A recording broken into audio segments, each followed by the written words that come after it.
नमस्ते सर। कैसे? नमस्कार। मैं बहुत अच्छी तरह से हूँ। पिछली बार हम भोपाल में आपके घर पे मिले थे जी। और इस बार आप दिल्ली आए, हमसे मिले। पहले तो बहुत बहुत स्वागतम आपका, और हमसे मिलने के लिए बहुत बहुत धन्यवाद दोबारा। जी, बहुत बहुत धन्यवाद आपका भी। मुझे बहुत खुशी है आपके स्टूडियो में आकर। आचार्य जी, मैं आपसे धर्म के ऊपर एक चर्चा करना चाहता था। पिछली बार भी हमारी लगभग 2 घंटे का वाद हुआ था, जी। तो उसमें भी काफ़ी विषय जो हैं वो छूट गए थे। तो एक हाँ। सीरीज़ आपके साथ करना चाह रहे थे कि धर्म क्या है, और उसमें विभिन्न विभिन्न जो हमारे ग्रंथ हैं उनमें उसकी क्या परिभाषा है, या क्या उसको किस तरीके से हाँ। उसको समझाया गया है। तो आज जो बात करने वाले हैं, मैं स्पेसिफिकली ठीक है। महाभारत के ऊपर बात करूंगा। पर धर्म की जो व्याख्या है हाँ। वो क्या है हमारे विभिन्न ग्रंथों में। हाँ, बहुत ही महत्वपूर्ण विषय आपने अरिहंत जी उठाया, और इस पर चर्चा आज बहुत ही ज़रूरी है कि धर्म के बारे में, धर्म क्या है वास्तव में, इसको हम समझें। हमारे यहाँ वेदों से शुरू करते हैं, आरंभ करते हैं। तो वेदों में धर्म का स्वरूप क्या है? मुझे अथर्ववेद का एक मंत्र याद आता है कि जन्म बिभृति बहुधा विवाचसम नाना धर्माणम पृथ्वी यथोकसम। ये धरती माता, जो भारत देश की धरती है, वो अलग अलग भाषाएं बोलने वाले और अलग अलग धर्मों का पालन करने वाले लोगों को ऐसे अपने गोद में बसाए हुए, जैसे एक घर में कई लोग रह रहे हों। ये उन्होंने बहुत सुंदर काव्यात्मक भाषा में कहा है। तो धर्म शब्द का एक प्रयोग वहाँ एक विशेष अर्थ में उन्होंने किया कि कई मतांतर हो सकते हैं, कई जीवन पद्धतियाँ हो सकती हैं, कई आचार विचार अपने अपने हो सकते हैं। भारत देश महादेश है, महाचेतना उसकी है, अलग अलग जातियों के लोग इसमें रहते हैं। सबको अपने अपने मत संप्रदाय, अपनी जीवनचर्या के अनुसार जीवन पालन करने का अधिकार है। तब क्या ऐसा कोई एक विधान नहीं होगा जो सब पर एक साथ लागू हो? तो उसके लिए उन्होंने वेदों में तो ऋत उसको कहा। ऋत एक कॉस्मिक ऑर्डर है, कॉस्मिक लॉ है, एक सार्वभौम शाश्वत व्यवस्था है। तो जैसे यदि हम अनीश्वरवादी हैं मान लीजिए, क्योंकि हमारे तो दर्शन बहुत सारे ईश्वर को मानते हैं और कुछ अनीश्वरवादी भी हैं। सांख्य जो दर्शन है, प्राचीन सांख्य, उसमें तो ईश्वर कोई कैटेगरी ही नहीं है। और योग उससे जुड़ कर के आया, उसमें उन्होंने सांख्य दर्शन के 25 तत्वों में एक ईश्वर अतिरिक्त तत्व जोड़ा। बहुत सारे हमारे वैदिक दर्शनों में ईश्वर के लिए जगह नहीं होती। तो उससे आप अधार्मिक नहीं हो जाते कि धर्म को आप नहीं मान रहे हैं, क्योंकि एक शाश्वत व्यवस्था है, एक कॉस्मिक ऑर्डर है, और एक व्यवस्था है विश्व की जो स्वतः इवॉल्व कर रही है, विकसित हो रही है। आप उससे जुड़े हुए हैं, उसके लय से, उसके छंद से, उसकी व्यवस्था से आप चेतना से जुड़ गए हैं। तो आप धर्म के भीतर विराजमान हैं, धर्म की सत्ता में। उसको उन्होंने ऋत कहा। वो एक सार्वभौम शाश्वत व्यवस्था है, चली आ रही है, विश्व उसी से परिचालित है। नहीं तो ये असंख्य जो गैलरीज हैं, आकाशगंगाएं हैं, ये कैसे टिकी हुई हैं? हमारी आकाशगंगा ऊपर दिखाई देती है, उसका अनंत विस्तार है, और ऐसी कई आकाशगंगाएं हैं। तो इसकी कल्पनातीत इस ब्रह्मांड का जो विस्तार है वो कैसे टिका हुआ है? ग्रह नक्षत्र तारे, धरती तो बहुत छोटा सा ही उसमें उपग्रह है जिसमें मनुष्य रहते हैं। तो मनुष्यों की धरती तो इतना बिंदु है, वो सृष्टि अनंत है उसके सामने, कैसे किस पर टिकी हुई है? तो उन्होंने कहा कि ऋत पर टिकी हुई है। तो उसी जो वो हिम है, सूक्त है अथर्ववेद का, जिसका ये मंत्र मैंने बोला, उसके पहले ही मंत्र में आता है कि इस धरती को धारण करने वाले कौन से तत्व हैं। तो सत्यम बृहद ऋतम उग्रम तपः दीक्षा ब्रह्म एते गुणा पृथ्वीम धारयन्ति। ये उन्होंने कहा कि सत्य, और फिर ऋत, और ब्रह्म मतलब ज्ञान, तपस्या, ये इस धरती को टिकाए हुए हैं। तो वो ऋत जो है वो ऐसी एक कॉस्मिक शाश्वत सार्वभौम व्यवस्था है जिस पर कि विश्व टिका हुआ है। उसको उन्होंने धर्म कहा, और वो उसको उन्होंने ऋत कहा। और बाद में फिर धर्म को थोड़ा व्यापक परिप्रेक्ष्य में देखते हुए हमारे विचारकों ने कहा कि धर्म शब्द ज़्यादा लोग समझते हैं, ऋत वेदों का ही शब्द है, बाद में उसका प्रयोग कम हो गया, वो तो ऋषियों ने शब्द दिया है।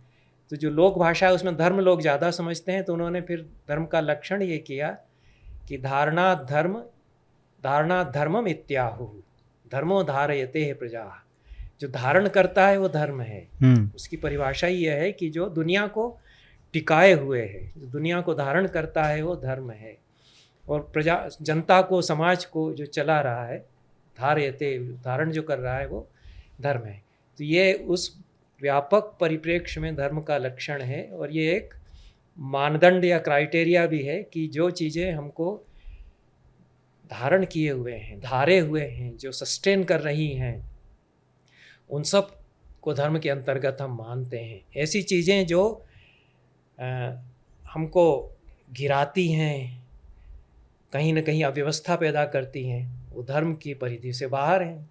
ये एक सामान्य परिभाषा हो गई, ये एक मानदंड हो गया कि जिन चीज़ों से हम बचे हुए हैं, जो जिलाए हुए हैं समाज को, उनको धर्म कहना चाहिए। अब जो उन्होंने कहा कि इस धरती पर तो कई कई धर्मों को मानने वाले लोग, जैसे एक माँ की गोद में सब रहते हैं, उस तरह से रह रहे हैं। तो उसी धर्म के अंतर्गत उन्होंने ये बताया कि सबके अपने अपने अलग अलग धर्म भी हो सकते हैं। क्योंकि लोग तो कहते हैं कि हमारा धर्म ये है, हम सुबह जाके मंदिर में पूजा करेंगे।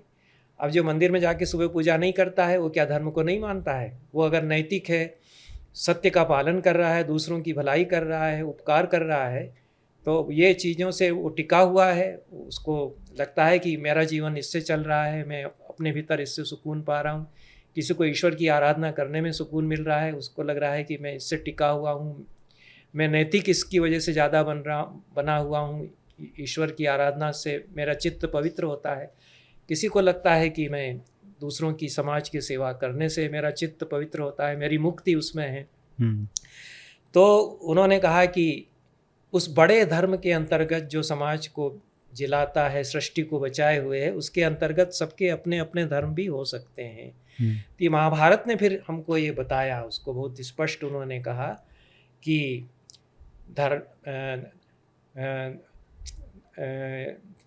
जो धर्म के रास्ते में जो धर्म आ जाएं तो वो सच्चे धर्म नहीं होते, फिर वो अधर्म हो जाते हैं। ये भीष्म पितामह ने युधिष्ठिर को धर्म का स्वरूप बताते हुए कहा कि एक ऐसा धर्म होता है जो पूरी सृष्टि को बचाए हुए है, बनाए हुए है, और सबके अपने अपने धर्म हो सकते हैं, लेकिन धर्मम तु बाधते धर्मो न सधर्मो हि अधर्म तत्। ये उन्होंने कहा कि एक जो बड़ा धर्म है, जिसको ऋषि कह रहे हैं कि सारी धरती को टिकाए हुए, सारी सृष्टि को टिकाए हुए है, और फिर सबकी अपनी अपनी जीवनचर्याएँ हैं, सबकी अपनी लाइफ स्टाइल्स हो सकती हैं, सबके आचार विचार हो सकते हैं, तो वो भी तो धर्म है, जिसको कि सारे धर्मशास्त्र बताते हैं कि सुबह जल्दी उठ करके ये करे, ब्रह्मचर्य का पालन ब्रह्मचारी कैसे करे, वो उसका धर्म है। अपना जो गृहस्थ है उसको क्या क्या करना चाहिए, उसको पत्नी के साथ किस तरह से संबंध अच्छे रखना चाहिए, उसको संतान अच्छी उत्पन्न करना चाहिए, उसको दान देना चाहिए, सब गृहस्थ के धर्म उन्होंने बताए। तो वो लोग सब अपने अपने धर्मों का, गृहस्थ धर्म है उसका पालन कर रहे हैं।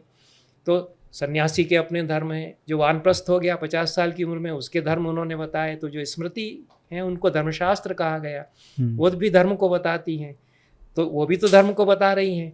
तो भीष्म पितामह ने कहा कि वो सब तो धर्म हैं, लेकिन वो जो सृष्टि को धारण करने वाला धर्म है, उसके रास्ते में यदि वो आ जाते हैं, रोड़े बन जाते हैं, तो वो धर्म नहीं रह जाते, वो अधर्म हो सकते हैं।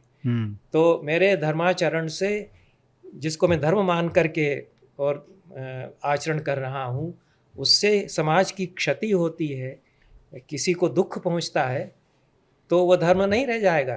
तो दूसरे को दुख दे करके मैं समझूं कि मुझे पुण्य हो रहा है, तो वो तो धर्म नहीं रह जाएगा। वो आचार विचार हो सकता है, मेरी अपनी साधना पद्धति हो सकती है, लेकिन मेरी साधना पद्धति, मेरा अपना आचार विचार, भले ही वो कितना ही पवित्र हो, यदि दूसरे के लिए वो दुखदायक है, तो वो धर्म नहीं रह जाएगा। अब मस्जिद में, मंदिर में लाउड स्पीकर ऊंचा लगा करके और खूब ज़ोर ज़ोर से शोर किया जा रहा है। बच्चों की उसी कॉलोनी में परीक्षा चल रही है। मैं इसको हद दर्जे की बेशर्मी मानता हूँ और ये दुराचरण और अधर्म मानता हूँ कि आप जो बच्चे परीक्षा में देने वाले हैं, आप रात भर भगवान के भजन ही कर रहे हो, वातावरण को आप समझ रहे हैं कि पवित्र ही बना रहे हो, लेकिन बच्चे की पढ़ाई में यदि उससे नुकसान हो रहा है तो अधर्म हो जाता है। मेरे हिसाब से तो अधर्म होगा। मैं उसकी निंदा करता हूँ। कोई भी धर्मावलंबी हो, चाहे वो क्रिश्चियन हो, चाहे वो मुसलमान हो, चाहे वो हिंदू धर्म को मानने वाला हो, यदि वो समाज के किसी भी एक हिस्से को दुख पहुंचा करके, जो कि उसके रास्ते में कभी आया नहीं, वो बच्चे जो परीक्षा देने वाले हैं उनने तो आपको कभी कोई दुख नहीं पहुंचाया, सीधे साधे पढ़ने वाले बच्चे हैं, या बीमार आदमी है उसी मोहल्ले में, बूढ़ा आदमी है, उसको हार्ट की बीमारी हो सकती है, उसको कुछ रोग हो सकता है। आपको ये किस स्मृति ने कहा कि लाउड स्पीकर लगा के तुम ज़ोर ज़ोर से बजाओगे तभी तुमको पुण्य मिलेगा?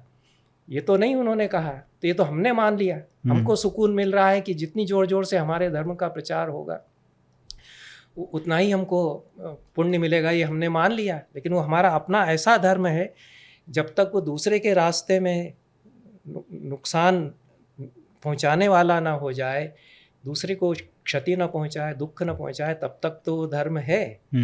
लेकिन वो फिर मेरी दृष्टि से और जो हमारे ऋषि हैं उनकी दृष्टि से, जो महाभारत है, जो भीष्म पितामह धर्म का स्वरूप बता रहे हैं, उसकी दृष्टि से वो अधर्म हो जाएगा।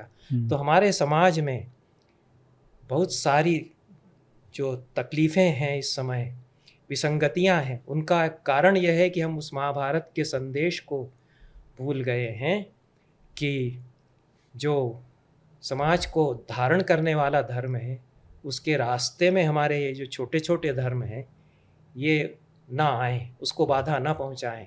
नहीं तो अगर ये उसको बाधा पहुंचाते हैं तो ये अधर्म हो जाएंगे। और हमारे पूरे समाज में इस समय ये बहुत हो रहा है। हमारे दोहरे मानदंड हो गए हैं कि जो चीज़ें हमको अच्छी लगती हैं, हमारे पास पावर है, हम ये कर सकते हैं, हमसे कोई क्या कह सकता है, तो हम तो ये करेंगे। हम गणेश चतुर्थी है और हम बड़ी से बड़ी मूर्तियां लगाएंगे, तो मेरी अगर 8 फीट की है तो वो बगल वाला 10 फीट की लगाएगा, फिर उसको वो विसर्जन करेंगे। हमारे शहर में जो बहुत छोटा सा तालाब है वहाँ उसका विसर्जन कर देंगे। और हमने देखा कि उसके बाद वो गणेश जी वहाँ उस तालाब के वहाँ पड़े हुए हैं, तालाब सूखता जा रहा है, गणेश जी वहाँ पड़े हुए हैं, उसके आसपास मलमूत्र पड़ा हुआ है। इसकी चित्र वीडियो बना करके लोगों ने भेजे कि ये हो रहा है, लेकिन उनको इस बात की परवाह नहीं। उनको ये है कि हमने तो बहुत कितने धूमधाम से किया, हमने खूब लाउड स्पीकर बजाए, अभी शुरू हो जाएगा, गणेश चतुर्थी से अनंत चतुर्दशी तक चलेगा, खूब ज़ोर ज़ोर से लाउड स्पीकर भी बजेंगे। उसमें कई बार तो मैंने देखा कि उसमें भद्दे फिल्मी गाने भी हो रहे हैं, सांस्कृतिक कार्यक्रम गणेश जी के नाम पर। तो जो धर्म समाज को बचाने के लिए था, उसी का एक अंग हमने गणेश पूजन माना उस धर्म के अंतर्गत, और हमने कहा कि हम गणेश जी के नाम पर ये सब करेंगे। समाज के लोग उससे जुड़ रहे हैं, पुण्य हो रहा है, वो सब तो ठीक है। जब वह पर्यावरण को क्षति पहुंचाने वाला बन गया कि आप अब तो ये बार बार कहने पर ये बात आई कि हम मिट्टी की ही मूर्ति बनाएंगे और वो पर्यावरण को क्षति नहीं पहुंचाएंगे, तो ये सुधार हो रहा है। जितना हम लोगों ने, कुछ बुद्धिजीवियों ने भी और लोगों ने भी, कुछ मीडिया पर भी ये बातें आई, वो उसके वीडियो हमारे ही शहर के उजागर किए गए, तो उससे कुछ थोड़ी सी चेतना तो आई। लेकिन यदि ये इस प्रकार से चलता रहता है, कई जगह नहीं है उस तरह की चेतना, और वो समझते हैं कि हम तो धर्म कर रहे हैं, हम जो है वो भगवान को फूल चढ़ाएंगे सुबह, तो वो प्लास्टिक की थैलियाँ लेके वो निकल जाते हैं, और जो किसी के घर से भी सुंदर फूल दिखता है उसको उठा करके अपना ले जा रहे हैं, चुरा करके ले जा रहे हैं। वो तो जिसने लगाया है उसको तो दुख पहुंच रहा है कि मैंने मेहनत से फूल लगाए, मेरी बगिया खिली हुई सुंदर सौंदर्य है, क्यों उसमें ईश्वर नहीं है क्या? वो जो फूल खिल रहा है सुंदर है, उसमें भी तो ईश्वर रह रहा है। आपने उसको क्षति पहुंचाई। हमारे यहाँ पेड़ पौधों को, जिंदा पेड़ पौधों को नुकसान पहुंचाना, ये तो उसमें तो जीवन है। वो तो भी एक अधर्म ही है मेरे एक हिसाब से तरह। तो उसमें आपने तो सोचा कि ईश्वर, चोरी का फूल ले जा करके आप समझ रहे हैं कि हम ईश्वर की आराधना कर रहे हैं तो ईश्वर खुश हो रहा है हमारे ऊपर। वो चोरी कर रहे हैं क्योंकि जब बाहर आकर के घर का मालिक देखता है तो चुपचाप जल्दी से मुंह दबा करके चल देते हैं। तो उनको ये लगता है कि कुछ भी करके हम पूजा कर लेंगे, उससे हमको धर्म, उससे हमको पुण्य हो जाएगा। तो हमारे समाज में धर्म के नाम पर बहुत ज़्यादा अनाचार, दुराचार भी हो रहा है और ये बहुत ज़्यादा फैला हमारे समाज में। हमारे समय में विसंगतियाँ हैं, तो इनको समझा जाना चाहिए और इसको कहने वाले हमारे यहाँ कम हैं, इसको साहस के साथ कहने वाले हमारे यहाँ कम हैं। क्योंकि जो प्रवचन करते हैं, जिनके बड़े बड़े आश्रम हैं, महात्मा लोग हैं, उनका भी कई बार ऐसा लगता है कि उनका इसी में स्वार्थ है कि सब चलता रहे, खूब लाउड स्पीकर पर ये कथाएं होती रहें, ये प्रचार होता रहे। क्योंकि मेरा भी तो आश्रम इसी से चलेगा। कई आश्रमों में मैं जाता हूँ तो वहाँ तो 5 स्टार सुविधाएं हैं, बहुत सुख सुविधाएं हैं, खूब पैसा आता जाता है। उसमें बहुत सारे बहुत त्यागी तपस्वी लोग भी हैं, मैं ऐसा नहीं कह रहा हूँ, सब तरह के लोग हैं। प्रवचन करने से लाखों रुपया भी आता है, पैसा आता है। जहाँ पैसा आता है वहाँ बुराइयाँ भी पैदा होती हैं। तो उसी धर्म के द्वारा आप समाज को ऊंचाई पर ले जाते हैं, उद्धार करते हैं लोगों को। जैसा हमारे बड़े अगर पैसा जैसे आ रहा है और उसमें अगर मान लीजिए कोई स्कूल खोल रहे हैं, कॉलेज खोल रहे हैं, अस्पताल खोल रहे हैं, बहुत सारे ऐसे संत महात्मा हैं जो ऐसा काम भी कर रहे हैं, बिल्कुल, तो वो तो बहुत अच्छी बात है। लेकिन अगर उसका इस्तेमाल नहीं हो पा रहा है या अपने ही इस्तेमाल के लिए हो रहा है तो ऑफ कोर्स वो खराब बात है। हाँ बिल्कुल, आप ठीक कह रहे हैं, मैं बहुत सराहना करता हूँ। लेकिन या जहाँ कोई बुराई है तो उसको भी तो कोई कहने वाला होना चाहिए, बताने वाला होना चाहिए कि आप जो गवर्नमेंट की बिजली का खंबा है उससे बिजली का कनेक्शन लेकर के दुर्गा पूजा के समय सारे मोहल्ले मोहल्ले में हफ्ते भर वो होता है। तो वो हमारी उसका संपदा का जो जनता जिसका टैक्स देती है, जिससे बिजली में हमारी एमपीईबी हो या जो बिजली घर हैं हमारे शासन के, वो बिजली दे रहे हैं, तो उनसे तो आप, उनको तो क्षति आप पहुंचा रहे हैं कि नहीं, राष्ट्र की संपदा का आप गलत उपयोग उसमें कर रहे हैं कि नहीं।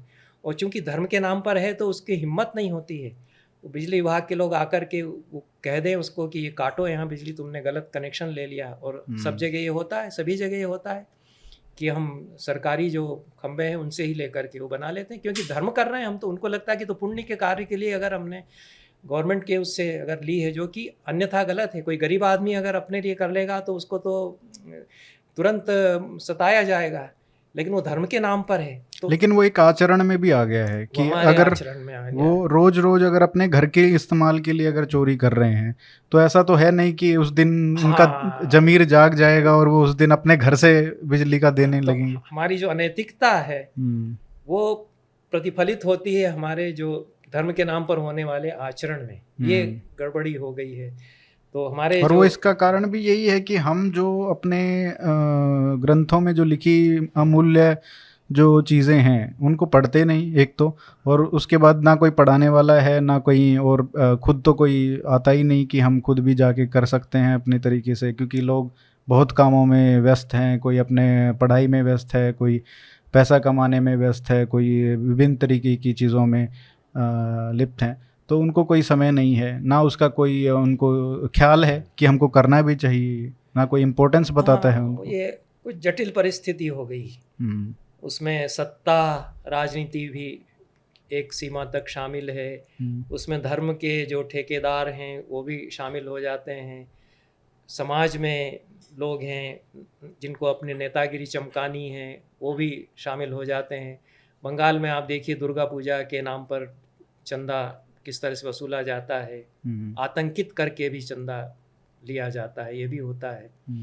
तो ये तो पैसा आ गया तो वहाँ पे जो लॉबीज बन जाती हैं उनका धर्म से तो कोई मतलब नहीं होता है, वो पैसा किस तरीके से घुमाना है फिर उसी में इंटरेस्ट रह जाता है। वो उसका नाजायज उपयोग भी हो सकता है, जहाँ पैसा आएगा वहाँ ये तो सब होगा ही। तो ये धर्म के नाम पर जो अधर्माचरण हो रहा है, और कुछ थोड़े बहुत रिचुअल्स करते हैं और फिर बहुत बड़ा अधर्म भी उसके साथ करते हैं। बिल्कुल। इसको हमको बताना चाहिए कि ये बहुत गलत हो रहा है और इससे समाज बहुत गलत दिशा में जा रहा है। हम जो है ये तो सभी अनुभव करते हैं कि जितने नैतिक हम कभी माने जाते हैं भारत के लोग, वो नैतिकता नहीं रह गई हम में और नैतिक दृष्टि से स्खलन बहुत हो रहा है। जबकि मंदिर ज़्यादा से ज़्यादा बनते जा रहे हैं, आश्रम और भी ज़्यादा खुलते जा रहे हैं। टीवी पर अगर हमने जब टीवी देखना शुरू किया सन 70-75 के आसपास तो कोई चैनल धर्म वाला था ही नहीं। अब तो मेरे ख्याल में 150-200 चैनल होंगे जिन पे लगातार भजन हो रहे हैं, प्रवचन हो रहे हैं, धर्म की व्याख्याएं हो रही हैं। लेकिन फिर भी ऐसा कैसे हो रहा है कि हम नैतिकता से और कुछ दूर हो गए, बेईमानी और भी बढ़ गई, बलात्कार खूब बढ़ते जा रहे हैं, दुराचरण खूब बढ़ते जा रहे हैं, जितने पाप हैं वो बढ़ते जा रहे हैं। तो ऐसा क्यों हो रहा है कि धर्म के नाम पर इतना सब फैलाव तो हो रहा है कि खूब मंदिर भी बनेंगे, मस्जिदें भी खूब बनेंगी, भले ही चर्च भी बन जाएंगे, बिल्डिंगों में पैसा खूब लग रहा है धर्म के नाम पर, आश्रम भी बढ़ते चले जाएंगे। लेकिन जो सच्चा धर्म है उसको हम थोड़ा सा दरकिनार करके और जो रिचुअल हैं उसको आडंबर हैं बन सकते हैं उन पर ज़्यादा से ज़्यादा हम केंद्रित कर देते हैं। सच्चे धर्म को बताने वाला और उसको उसके जिज्ञासु, ना उसके आचार्य ना उसके जिज्ञासु, दोनों ही की कमी महसूस होती भी नहीं रह गई। उन लोगों को लगता है कि क्या करना है, हाँ हमारा तो इससे चल रहा है। यहाँ तक कि वो जो धर्म के नाम पर किया जाता है वो कई बार एक तरह से ईश्वर को रिश्वत देने जैसा होता है कि वो तो एक तरह से सौदा हो गया कि मैं इतना चढ़ा रहा हूँ, आप मुझे परीक्षा में पास कर दीजिएगा तो मैं इतना और चढ़ा दूंगा, एडवांस इतना मैंने चढ़ा दिया और अब मैं उसके बाद ये तो ईश्वर से सौदेबाजी हो गई ना। आप निश्चल मन से मंदिर में जा कर के पूजा कर रहे हैं, आप सौदेबाजी करने के लिए जा रहे हैं, ये तो धर्म नहीं हुआ। सौदेबाजी तो धर्म नहीं हुआ, ये तो आपने ईश्वर के नाम पर पैसा तक लगाते हैं। कारपोरेट्स का भी मंदिर में इतना हिस्सा होगा और इतना हम उसको देते जाएंगे, ये तो बिजनेस चमकाना हो गया ईश्वर के नाम पर। तो धर्म के साथ बिजनेस, और क्योंकि अब सरकारें सारे मंदिरों को कंट्रोल करती हैं तो वो भी चाहती हैं कि ये बढ़े, क्योंकि पैसा तो उनको मिलेगा। हाँ, ऐसा तो है नहीं कि पुजारियों को देने वाले हैं या वहाँ पे जटिल परिस्थिति हो गई कि उसमें जहाँ रुपया शामिल है वहाँ चाहे जिस किसी पार्टी की सरकार आए वो सब उसमें शामिल हो जाएंगे और सस्ती लोकप्रियता उसमें होती है, वोट की राजनीति उसके साथ जुड़ जाती है। तो धर्म के नाम पर अधर्म इस समय ज़्यादा हो रहा है। ये हमारी समस्या इस समय ये है कि जो धर्म के नाम पर जितना जो कुछ किया जाता है उसमें अधर्म जुड़ता है और अधर्म ज़्यादा होता है। इसीलिए क्या हम ज़्यादा पवित्र होते जा रहे हैं? हमारा तो सवाल ये है कि धर्म के नाम पर जो कुछ हो रहा है बढ़ता चला जा रहा है, पहले से ज़्यादा लाउड स्पीकरों पर गणेश नहीं, वो धर्म के नाम पे हो रहा है, वो धर्म का नहीं हो रहा है, तो इसलिए दिक्कत वहाँ पे है। पर ये जो प्रयास है ये एक तरीके से एक छोटा सा प्रयास उसी दिशा में है कि छोटी सी, हाँ कोई कहेगा, एक आदमी भी आवाज़ उठाता है, आप अपने चैनल पर आवाज़ उठाते हैं तो शायद कहीं असर होगा, जैसे कि हुआ भी है। जब हमने कई लोगों ने जब ये बात कहना शुरू की कि ये पर्यावरण को क्षति पहुंचाता है ये, और अभी जो हुआ कि लाउड स्पीकरों से क्षति हो रही है, कुछ लोगों ने आवाज़ उठाई तो सरकार को भी मानना पड़ा। तो जनता जागरूक हो, जनता में चेतना जगाई जाए कि धर्म के नाम पर जो हो रहा है वो क्षतिकारक है। आप सामान्य लोगों के लिए, हमारे आपके लिए क्षतिकारक वो है, उससे कुछ लोग अपनी चांदी बना रहे हैं। और यहाँ पे ही बात आ जाती है कि हम जो धर्म को कहते हैं, हमारी जो भाषा में आ गया है कि ये धर्म है, वो पंथ है। तो ये जो पंथ और धर्म का जो अंतर है ये बहुत जरूरी है समझना। हाँ, वही अब आजकल हम उसको पंथ कह सकते हैं। उन्होंने कहा कि एक बड़ा धर्म है और उसके अंतर्गत कई लोगों के, कई समाजों के कई अपने अपने धर्म हो सकते हैं। मेरे परिवार की अपनी परंपरा हो सकती है। हम मान लीजिए हम वल्लभ संप्रदाय के हैं तो हमारे यहाँ उस तरह के भजन गाए जाते हैं और हमारे यहाँ पूजा उस तरह की होती है, हमें खूब उसमें आनंद मिलता है, हमारे यहाँ चला आ रहा है। तो वो हमारा अपना परिवार में पारिवारिक परंपरा से, हमारे वल्लभ की परंपरा में हम लोग दीक्षित हुए, मान लीजिए उदाहरण के लिए कह रहा हूँ, जी। तो चला आ रहा है और उसमें हमने किसी को क्षति तो नहीं पहुंचाई। सुबह उठ करके हम यदि अपने संप्रदाय के अनुसार प्रार्थना करते हैं तो वो हमारे परिवार की परंपरा हो गई, वो भी एक धर्म है, और आजकल उसको पंथ भी कह सकते हैं अपने। तो इसलिए बहुत गलतफहमी इसलिए भी हुई कि हमने रिलीजन और धर्म को भी एक मान लिया। अंग्रेजी में जिसको हमारे यहाँ अंग्रेज लोग आए, उन्होंने अपनी भाषा यहाँ चलाई, तो जिसको उन्होंने रिलीजन कहा और धर्म को उसके साथ घालमेल कर दिया। मजहब शब्द आया तो मजहब को हमने धर्म के साथ मिला लिया। तो हमारे जो धर्म की परंपरा है उसमें ये क्या है कि एक सनातन शाश्वत तत्व भी है और वैरायटी भी बहुत है, बहुलता भी पूरी, उसके लिए भी इजाज़त है। तो जो सनातन और शाश्वत है वो तो रहे, और जो बहुलताएं हैं, जो विविधताएं हैं, वो भी बनी रहें, क्योंकि सृष्टि का आनंद सौंदर्य तो इसी में है कि हर आदमी को अपने अपने ढंग से सत्य खोजने का अधिकार है, हर आदमी को अपने ढंग से जीवन जीने का अधिकार है, जीवनचर्या का अधिकार है, वो अपने ढंग से सत्य की खोज कर सकता है। तो किसी को यह कहने का अधिकार नहीं होना चाहिए कि तुम यदि ईश्वर के दर्शन करने मंदिर में नहीं जाते हो, हमारे इसमें शामिल नहीं होते हो, तो तुम जो है वो धार्मिक नहीं हो या तुम सच्चे हिंदू नहीं हो, क्योंकि ये तो हमारे ऋषियों ने नहीं कहा। हमारे यहाँ तो चारवाक दर्शन हुआ, उसमें बड़े बड़े तपस्वी हुए। चारवाक बृहस्पति का दर्शन है, जो चारवाक दर्शन है उसमें नैतिकता के मानदंड क्या होंगे ये उसकी तो बाद में हंसी उड़ाते हुए उसका मतलब खिल्ली उड़ाई गई और उसको गलत छवि उसकी खड़ी की गई। बहुत गंभीर दर्शन है।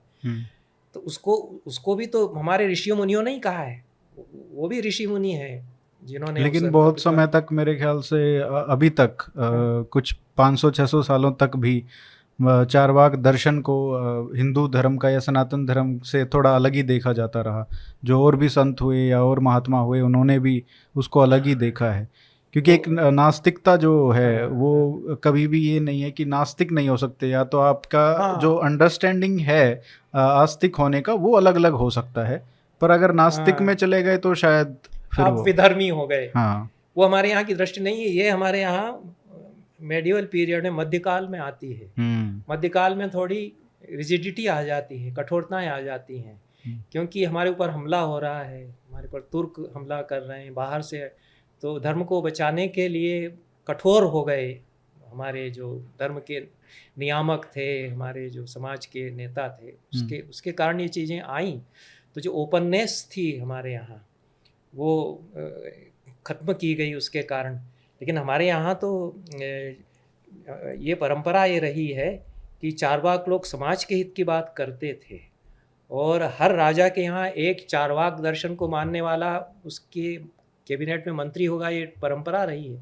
अच्छा। जैसे राजा दशरथ के यहाँ जाबाली ऋषि चारवाक मतानुयायी थे, वो मंत्री थे, और वो सामान्य लोगों के लिए बात, क्योंकि ये लोग इकोनॉमी की बात करते हैं, किसान मजदूरों की भी बात करते थे ये लोग। तो ये प्रत्यक्ष को प्रमाण मानते हैं। उस चारवाकों में भी बहुत विविधता है, कई स्कूल्स उनके हुए। तो प्रत्यक्ष के साथ अनुमान प्रमाण मानने वाले भी उसमें हो गए। उनका कहना यह था कि जो आँखों से दिखाई देने वाली दुनिया है उसकी सच्चाई को पहले समझो, और उसका भला कैसे हो सकता है ये पहले देखो। इतना ही उनका कहना था। बाद में जो कुछ होता है तो इसमें हम अच्छा आचरण करें और इसको सुधारें। चारवाकों में बहुत बड़े बड़े तपस्वी भी हुए। गौतम बुद्ध ने जिन लोगों से, जिन मुनियों के पास गए धर्म सीखने के लिए, उसमें आजीवक संप्रदाय के मुनि थे और कई मुनि थे उसमें। उनके नाम मिलते हैं कई के, अलार कलाम उनका एक हुए और भी ये हुए। तो वो बहुत कठोर तपस्या कर रहे हैं, उसी को मानने वाले लोग, और सत्य की खोज वो अपने ढंग से कर रहे हैं। तो ऐसा नहीं है कि वो भोगवादी लोग हैं। आज की मटीरियलिस्ट फिलासफी उसको कह देते हैं अंग्रेजी में कि चारवाक दर्शन क्या एक मटीरियलिस्ट फिलासफी है। तो ये भी गलत फहमी उसके बारे में है। लेकिन सबसे जो बड़ी बात है जो सनातन धर्म की परंपरा में, वो ये है कि चाहे कितना ही भिन्न मत रहा हो, पर संवाद जो था वो कभी रुका नहीं। वाद संवाद विवाद प्रतिवाद ये सब चलता रहा, वो बराबर होते रहना चाहिए। और आप दूसरा जो है वो किसी मत को मान रहा है, वो यदि समाज का कोई अहित नहीं कर रहा है और वो कह रहा है कि मुझे अपने ढंग से सत्य की खोज का अधिकार है, अपने जीवन को सुधारने का, संवारने का अधिकार है अपनी जीवन शैली में, और वो आपके रास्ते में नहीं आ रहा है कहीं, तो आपको भी उसके रास्ते में नहीं आना चाहिए। आपको ये आग्रह नहीं करना चाहिए कि तुम यही जीवनचर्या अपनाओगे तभी हम मानेंगे कि तुम सच्चे भारतीय हो या सच्चे हिंदू हो, क्योंकि ये हमारी परंपरा नहीं है, ये हमारे ऊपर थोपी गई परंपरा है।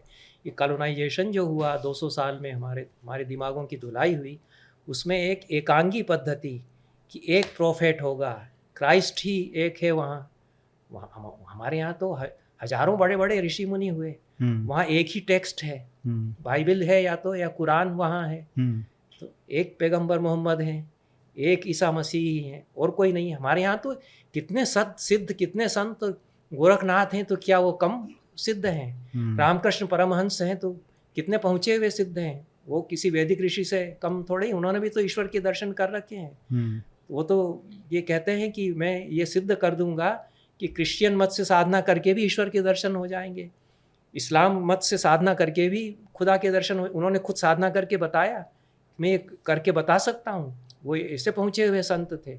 विवेकानंद का हम यदि नाम लेते हैं, विवेकानंद को मानते हैं, तो उनके गुरु तो ये कह रहे हैं कि मैं सिद्ध करके बता सकता हूँ। खुद करके उन्होंने बताया कि देखो मैं साधना उनके हिसाब से कर रहा हूँ और मुझे उससे भी मैं सत्य पर पहुँच सकता हूँ। लेकिन वो तो चैलेंज ये आ जाएगा कि वही वो लोग जो हैं इस्लाम में या क्रिश्चियनिटी में वही नहीं मानेंगे इस बात को। तो वो हमारे देश की जो विविधता है कि रुचि नाम वैचित्र्याद ऋजु कुटिल नाना पथजुषाम नृणाम एको गम्यस्तमसि पैसाम अर्णव इव, ये हमारे महान कवि ने जिसने कि शिव महिमा स्तोत्र लिखा, वो बहुत बड़े ज्ञानी भी थे, पुष्पदंत। तो उन्होंने कहा कि हे परम शिव, आप सबके लिए आप परम शिव परम सत्ता है, परम सत्य के प्रतीक हैं वो वहाँ। तो अपनी अपनी रुचि से अलग अलग रास्तों से जो चल रहे हैं, कोई टेढ़े मेढ़े रास्ते से जा रहा है, कोई सीधे रास्ते से जा रहा है, किसी को घूम घाम करके आप तक पहुँचना है, लेकिन गंतव्य आप ही हैं सबका। और जिस तरह से कि इस देश की सारी नदियाँ सागर में मिलती हैं, उसी तरह से सारी मानव जाति के लोग आपकी ही तरफ पहुंच रहे हैं, हम ये मानते हैं। अगर वो सच्चे मन से चाह रहे हैं कि हमको सत्य अपने ढंग से खोजना है, अपने ढंग से पाना है, तो इसलिए हमारे देश में जो उन्होंने कहा कि कई तरह के धर्मों को मानने वाले, कई भाषाएं बोलने वाले लोगों को ये धरती माता अपनी गोद में धारे हुए, ये जो हमारे ऋषि ने कहा 5000 साल पहले, तो उन्होंने इस दृष्टि से कहा। तो यह जो एक यूनिटेरियन व्यू है, एक एकांगी, एक तंत्रीय दृष्टि धर्म के बारे में आई, ये विजातीय दृष्टि थी, हमारे ऊपर थोपी गई। उसका बड़ा हमारे ऊपर गलत असर पड़ा कि हम ये आग्रह करने लग गए कि केवल वेद को मानो।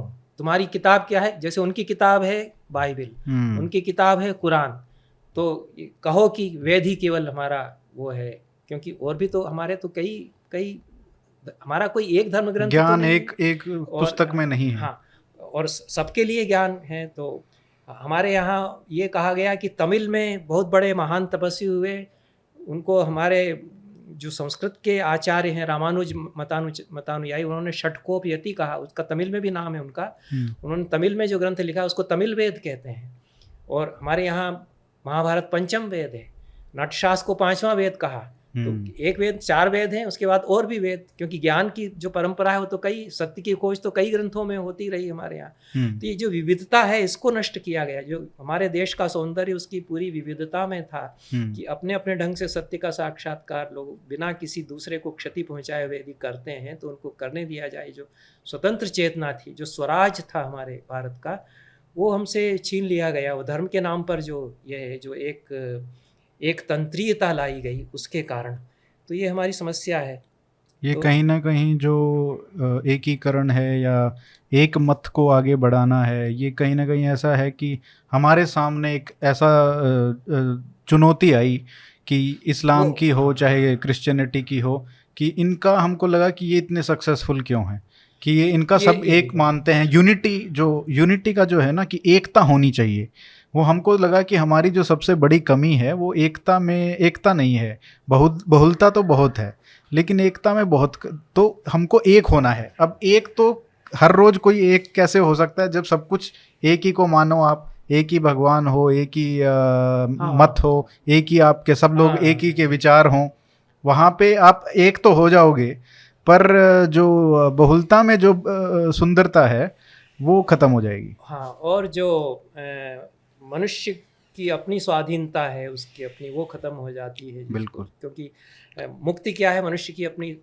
अपनी स्वतंत्रता में प्रतिष्ठित होना है, अपनी आत्मा में प्रतिष्ठित होना है, तो वो भी समाप्त हो जाती है। हमको बांधने वाली है ये जो एक ये तो बंधन सबसे है। बड़ी क्वालिटी है जो ग्रुप रिलीजन है, जहाँ पे जो ऑर्गेनाइज्ड रिलीजन है, हाँ। वही एक डिफरेंस है कि सनातन धर्म जो है वो एक religion, it's a group of. हाँ।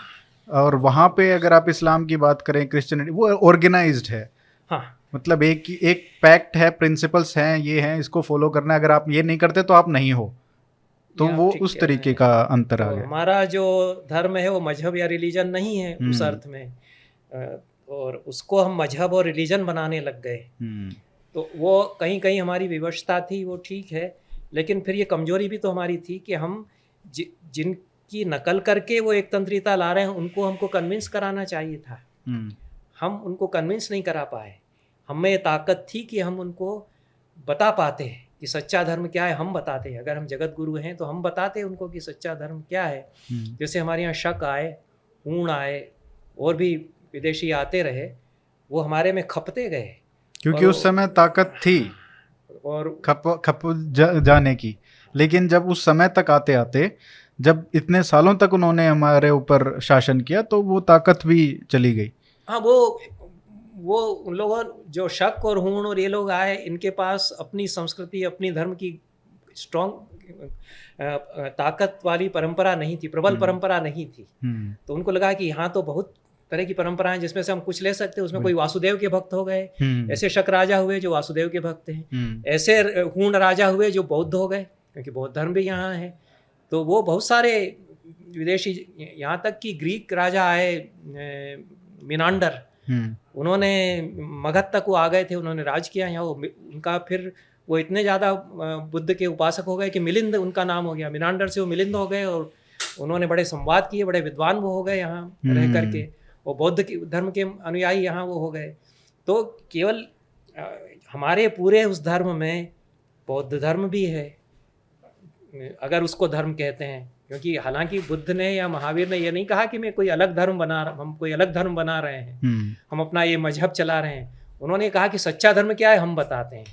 बुद्ध ने कहा कि सनातन धर्म, उन्होंने तो सनातन धर्म, पाली में उन्होंने कहा कि एस धम्मो सनातनो, सनातन धर्म वास्तव में क्या है हम बताते हैं। तो सच्ची अहिंसा, सच्चा सत्य ये है, इसका पालन करो। जो धर्म के नाम पर हिंसा कर रहे हो वो धर्म नहीं है, उसको तुम सनातन धर्म यदि कह रहे हो तो मेरे हिसाब से वो सनातन धर्म नहीं है, क्योंकि उसमें पर्यावरण की क्षति हो रही है, उसमें पशुओं की हिंसा करके आप। तो उन्होंने तो खुद को भी अब कभी सनातन धर्म से अलग नहीं देखा, उन्होंने नहीं देखा था। अब हमने वो भी खांचे बांट दिए। अब आज राजनीति के कारण हो या जो कुछ भी हुए, अपनी अपनी आइडेंटिटीज की खोज हो गई शुरू।